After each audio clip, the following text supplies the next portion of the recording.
देखिए, भारतीय डिप्लोमेसी की ताकत किस कदर बड़ी है उसका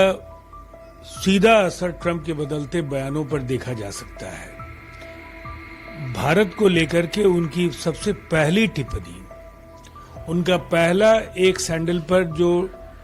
ट्वीट है और उसके बाद बदलते बयानों का सीधा अर्थ है कि बहुत ही मजबूती के साथ उनके दावे को भारत ने ठुकराया है। और जहां तक भारतीय सेना के शौर्य और पराक्रम का सवाल है, इस पर अगर विपक्ष सवाल खड़े करता है तो मुझे ऐसा लगता है कि इससे बड़ा कोई झूठ नहीं हो सकता है जब हम पूरी दुनिया को सैटेलाइट इमेजेस और वो तमाम सबूत उपलब्ध करा रहे हैं जहां हमने उन्हें मिलिट्री ठिकानों का सवाल हो या उनके एयर बेसेस का सवाल हो, जिस कदर उन्हें नुकसान पहुंचाया, उनके जितने आतंकवादी लॉन्चिंग पैड्स और आतंकी ठिकानों को जमींदोज करने का काम और कई कुख्यात कमांडर्स, संख्या 100 से ज्यादा है, उसमें कमांडर्स बड़े हैं, मार गिराए गए हैं। और अगर इस असाधारण सफलता को वो कम आंक रहे हैं तो ये राष्ट्र के हित में ऐसे बयान नहीं है। इनका इस्तेमाल कहीं ना कहीं पाकिस्तानी मीडिया में भारत के दावे को नकारने के लिए किया जा रहा है।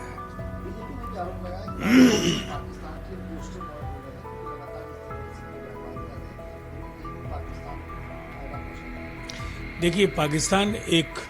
परसेप्शन वॉर लड़ रहा है और हालिया जो फैसला है उनका, जिसमें पूरी दुनिया में ऐसी कोई मिसाल नहीं हो सकती है कि किसी बुरी तरह से हारी हुई सेना के जनरल को फील्ड मार्शल बना दिया जाए। और फील्ड मार्शल का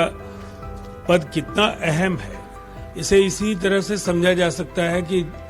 फील्ड मार्शल अयूब खां के बाद पाकिस्तान के सैन्य इतिहास में ये पहली बार आसिम मुनीर फील्ड मार्शल बनाए गए हैं। उद्देश्य बिल्कुल साफ है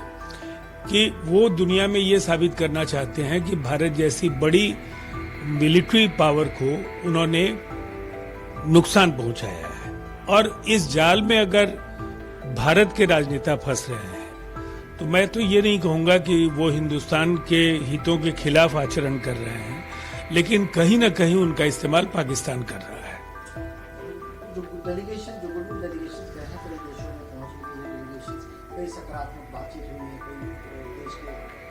सरकारों से कैसे देखते हैं कि लगातार इस पर। देखिए, अभी जो यूएई और जापान के जो दोनों देशों के राजनयिकों के बीच और भारत के सांसदों की ओर से जो बातें कही गई हैं, उससे बिल्कुल साफ है कि युद्ध जो हम मैदान में लड़ते हैं उसके बाद जो डिप्लोमेसी की भूमिका है उसको आप नकार नहीं सकते हैं। और बखूबी इस चुनौती को भारत ने समझा है और पूरी दुनिया को पाकिस्तान के सच को उजागर करने का फैसला किया। उत्साहवर्धक नतीजे हैं और हम कह सकते हैं कि दुनिया ये भूल नहीं करे कि दोनों न्यूक्लियर नेशन हैं, ऐसा कह करके वो इस पूरे मामले को हल्के में ले, इसलिए कि पाकिस्तान के न्यूक्लियर पावर होने का नुकसान भारत को आज हो रहा है, लेकिन चूंकि उनकी धरती से पूरी दुनिया में जहां भी आतंकी कार्रवाई हुए हैं वो पनाहगाह है अलग अलग मुल्कों के आतंकवादियों का, और कहीं ना कहीं तार सबके जुड़े होते हैं वहां। और पाकिस्तान को तो ये सब लोग जानते हैं कि अमेरिका को भी बिन लादेन को वहां जाकर के मार गिराना पड़ा था और उसे उठा करके लाए थे। तो इसलिए मुझे लगता है कि ये सही दिशा में लिया गया निर्णय है और इसके अच्छे नतीजे आएंगे।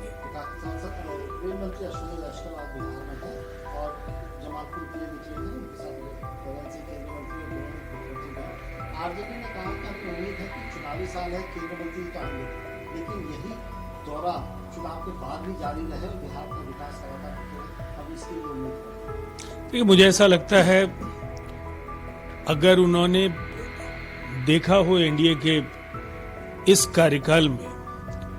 केंद्र और राज्य दोनों जगह राष्ट्रीय जनतांत्रिक गठबंधन की सरकारों के होने का जो सीधा फायदा है, 2 केंद्रीय बजट उनके जो बिहार को लेकर के जो बड़े फैसले हैं, जिसमें उनके सहयोगी दल कांग्रेस के नेताओं ने बिहार का बजट भी गुस्से में आकर के कह दिया था। तो इतनी बात तय है कि ये एक स्वर्णिम कालखंड है और बिहार का जो वाजिब हक है वो बिहार को मिलता रहेगा।